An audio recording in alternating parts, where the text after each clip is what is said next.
Hello, fifth grade. We are going to go over the two commonly confused words above me here, and then two of the most commonly confused words in the English language. This is a short video.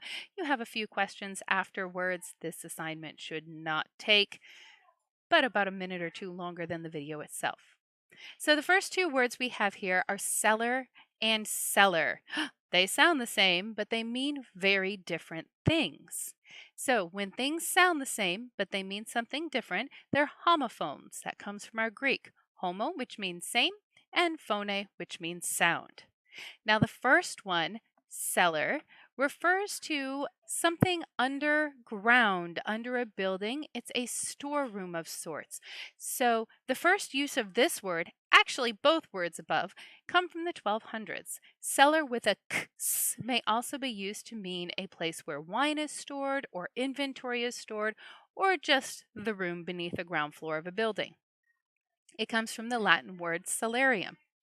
Now, very different is the other cellar. The other cellar does not refer to a place, it refers to a person. So, this man is a seller of fruit. It's very important to get these correct. Should you want to write your own Sherlock Holmes mystery someday, and the seller commits a crime in the cellar, but you have to find out if the seller was in their cellar or somebody else's cellar when the seller committed the crime, you should definitely make sure to spell them correctly. Otherwise, your reader would be completely confused.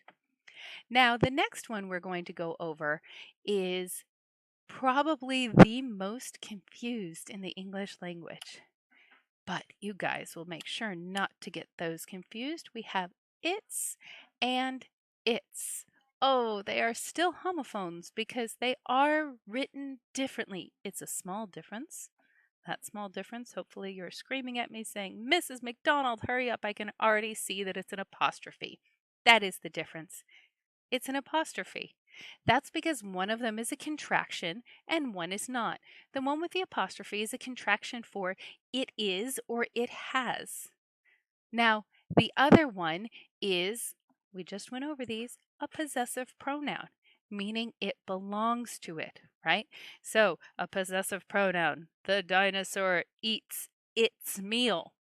If you need to know which one to write, would you write its or would you write it is or it has? The dinosaur eats it is meal. The dinosaur eats it has meal. Now that just doesn't sound right. So if you're confused, make sure to replace it with extending that contraction. Once you know it sounds a little bit funny and doesn't quite work, you'll be able to go back to the possessive pronoun, which does not have the contraction. Just a few questions after this. Have an excellent day. Bye-bye.